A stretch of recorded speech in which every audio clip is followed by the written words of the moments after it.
ದರ್ಶನ್ ಹೇಳಿ ಕೇಳಿ fitness freak, ಯಾವುದೇ ಕಾರಣಕ್ಕೂ ವರ್ಕೌಟ್ ಮಿಸ್ ಮಾಡಲ್ಲ. ಎಲ್ಲೇ ಇದ್ರೂ ಜಿಮ್ ಮಾಡೋದನ್ನ ಬಿಡೋದಿಲ್ಲ. ಈಗ ಬೇರೆ ಜೈಲಿಗೆ ಶಿಫ್ಟ್ ಆದ್ರೂ ದಾಸ ಬಾಡಿ ಮೇಂಟೈನ್ ಮಾಡ್ತಿದ್ದಾನಂತೆ.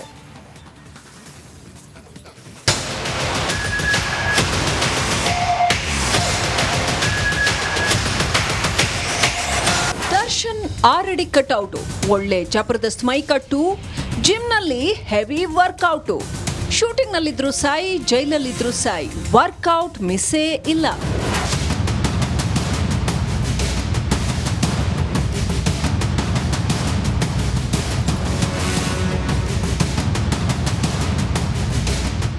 ಪರಪ್ಪನ ಅಗ್ರಹಾರ ಜೈಲಿನಲ್ಲಿದ್ರು ದಾಸ ವರ್ಕೌಟ್ ಬಿಟ್ಟಿರಲಿಲ್ಲ. ಸೆರೆ ವಾಸದಲ್ಲಿದ್ರು ಸಾರಥಿ ಬೆವರು ಸುರಿಸೋದನ್ನ ಮರಿತಾ ಇರಲಿಲ್ಲ. ಒಳ್ಳೆ ಬಾಡಿ ಮೇಂಟೈನ್ ಮಾಡ್ತಿದ್ದ. ಹೀಗಿರುವಾಗಲೇ ಕಾಟೇರ ಬಳ್ಳಾರಿ ಜೈಲಿಗೆ ಎತ್ತಂಗಡಿ ಆಗ್ಬಿಟ್ಟಿದ್ದಾನೆ. ಬಳ್ಳಾರಿಯಲ್ಲೂ ದಾಸನಿಗೆ ಫಿಟ್ನೆಸ್ ಚಿಂತೆ.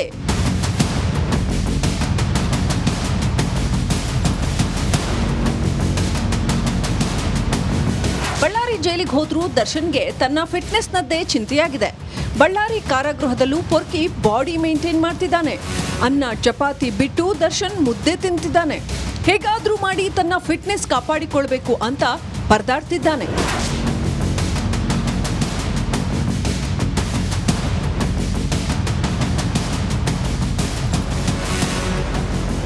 ಇದಿಷ್ಟೇ ಅಲ್ಲ, ಕಾಟೇರ ಬಳ್ಳಾರಿಯಲ್ಲಿ ವಿಟಮಿನ್ ಟ್ಯಾಬ್ಲೆಟ್ ಕೂಡ ಸೇವಿಸ್ತಿದ್ದಾನೆ.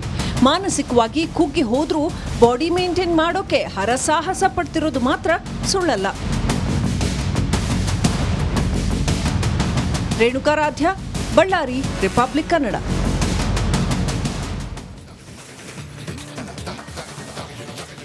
ಎತ್ತಂಗಡಿ ಸುದ್ದಿ ಕೇಳುತ್ತಿದ್ದಂತೆ ದಾಸ ನಲುಗಿ ಹೋಗಿದ್ದ.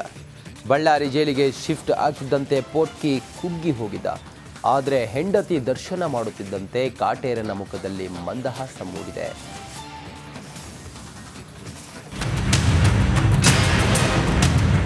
ಬೆಂಗಳೂರು ಸೆಂಟ್ರಲ್ ಜೈಲಲ್ಲಿ ಕಾಟೇರನ ಕಳ್ಳಾಟ ಒಂದೆರಡಲ್ಲ. ಪೊರ್ಕಿ ಆಡಿದ್ದ ಆಟ ಹೇಳೋರಿಲ್ಲ, ಕೇಳೋರಿಲ್ಲ, ರೂಲ್ಸ್ ಅಂತೂ ಇಲ್ವೇ ಇಲ್ಲ.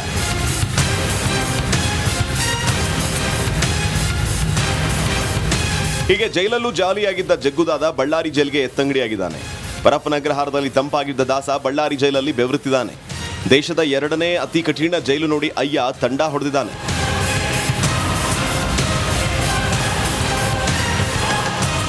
ನಿಜ, 2ನೇ ಅಂಡಮಾನ್ ಜೈಲು ನೋಡಿ ದಾಸ ಶಾಕ್ ಆಗಿದ್ದ. ತಲೆ ಮೇಲೆ ಕೈ ಹೊತ್ತು ಕುಳಿತಿದ್ದ. 3 ದಿನ ಯಾರೊಂದಿಗೂ ಮಾತನಾಡದೆ ಕುಗ್ಗಿ ಹೋಗಿದ್ದ. ಆದರೆ ನಿನ್ನೆ ಬಳ್ಳಾರಿ ಜೈಲಿಗೆ ವಿಜಯಲಕ್ಷ್ಮಿ ಬರ್ತಾ ಇದ್ದಂತೆ ದಾಸ ಕೊಂಚ ಆಕ್ಟಿವ್ ಆಗಿದ್ದಾನೆ.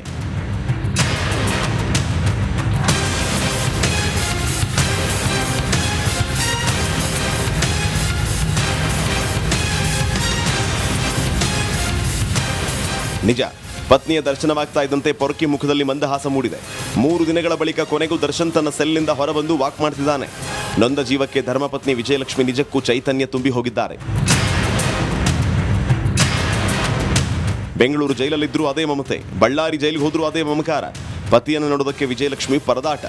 ನಿಜಕ್ಕೂ ಇಂಥ ಹೆಂಡತಿ ಪಡೆಯೋಕೆ ದಾಸ ಅದ್ಯಾವ ಜನ್ಮದಲ್ಲಿ ಪುಣ್ಯ ಮಾಡಿದ್ನೋ. ರೇಣುಕಾರಾಧ್ಯ, ರಿಪಬ್ಲಿಕ್ ಕನ್ನಡ, ಬಳ್ಳಾರಿ.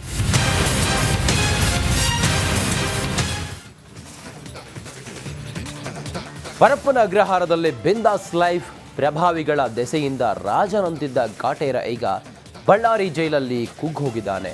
ಹೇಗಿದ್ದವನು ಹೇಗಾದ ಅನ್ನೋ ರೀತಿ ಆಗಿದ್ದಾನೆ ದಾಸ.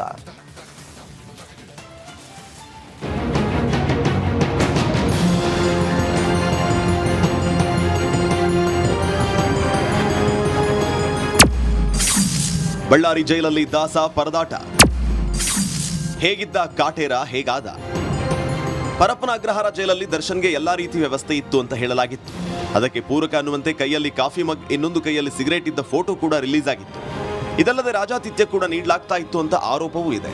ಹೀಗಾಗಿ ಅರಮನೆಯಿಂದ ಬಳ್ಳಾರಿ ಜೈಲಿಗೆ ದರ್ಶನ್ನ ಶಿಫ್ಟ್ ಮಾಡಲಾಗಿದ್ದು ದಾಸ ಕಂಪ್ಲೀಟ್ ಸೈಕ್ ಆಗಿದ್ದಾನೆ.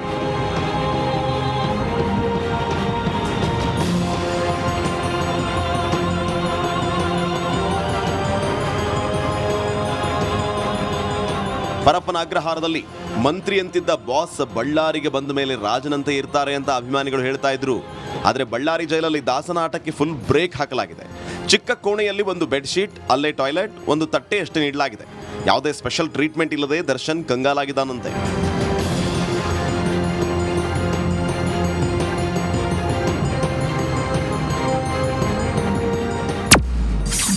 ಬ್ಯಾಗ್ ಹಿಡಿದು ಸೆಲ್ಗೆ ಹೋದ ದತ್ತ.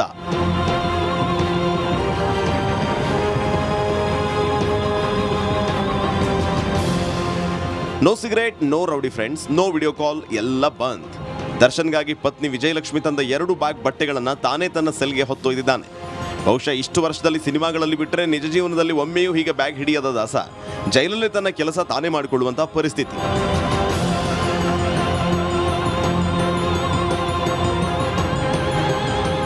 ನಿನ್ನೆ ದರ್ಶನ್ ಪತ್ನಿ ಭೇಟಿ ಮಾಡಿ ಬಟ್ಟೆ ಹಾಗೂ ಒಂದಿಷ್ಟು ತಿನಿಸುಗಳನ್ನ ಕೊಟ್ಟಿದ್ರು.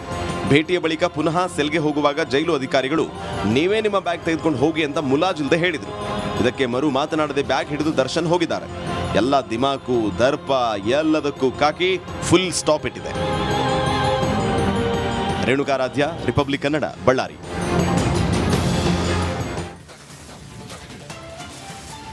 ರೇಣುಕಾಸ್ವಾಮಿ ಕೊಲೆ ಕೇಸಲ್ಲಿ ಕಳೆದ2 ತಿಂಗಳಿಂದ ದಾಸ ಜೈಲುವಾಸ ನಡೆಸ್ತಾ ಇದ್ದಾನೆ.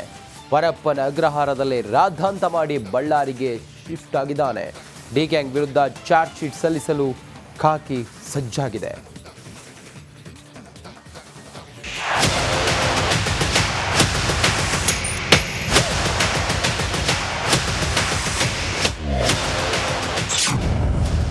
ಜೈಲಲ್ಲಿ ಡಿ ಗ್ಯಾಂಗ್ ನಿತ್ಯ ಪರದಾಟ. ಚಾರ್ಜ್ ಶೀಟ್ ಸಲ್ಲಿಕೆಗೆ ಕೌಂಟ್ ಡೌನ್.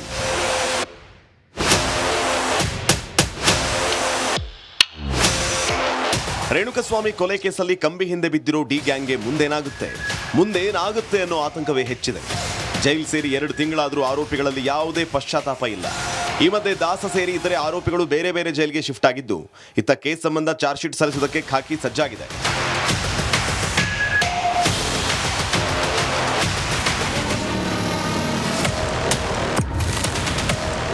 ದರ್ಶನ್ ಪರವಾಗಿ ಮಾತನಾಡಿದವರಿಂದಲೇ ಸಂಕಷ್ಟ ಎದುರಾಗುತ್ತೆ ಎನ್ನಲಾಗ್ತಾ ಇದೆ. ದರ್ಶನ್ ಜೈಲ್ ಸೇರ್ತಾ ಇದ್ದಂತೆ ಆತನ ಪರ ಕೆಲ ಪ್ರಭಾವಿಗಳು ಮಾತನಾಡಿದ್ದು, ದರ್ಶನ್ ತಪ್ಪು ಮಾಡಿಲ್ಲ ಅನ್ನೋ ರೀತಿ ಕೆಲವರು ಹೇಳಿಕೆ ನೀಡಿದ್ರು. ಈ ರೀತಿಯ ಹೇಳಿಕೆ ನೀಡಿರೋದೇ ದರ್ಶನ್ಗೆ ಮುಳುವಾಗುತ್ತೆ ಅಂತ ಹೇಳಲಾಗ್ತಾ ಇದೆ. ದರ್ಶನ್ ಪರ ಮಾಧ್ಯಮದಲ್ಲಿ ಮಾತನಾಡಿದ ಪ್ರತಿ ಹೇಳಿಕೆಯನ್ನ ಪೊಲೀಸರು ಕಲೆಕ್ಟ್ ಮಾಡಿಕೊಂಡಿದ್ದಾರೆ. ದರ್ಶನ್ ಬೇಲ್ಗೆ ಅರ್ಜಿ ಹಾಕಿದರೆ ಅಬ್ಜೆಕ್ಷನ್ ವೇಳೆ ಈ ಹೇಳಿಕೆ ನೀಡಲು ಪ್ಲಾನ್ ಮಾಡಿದ್ದಾರೆ.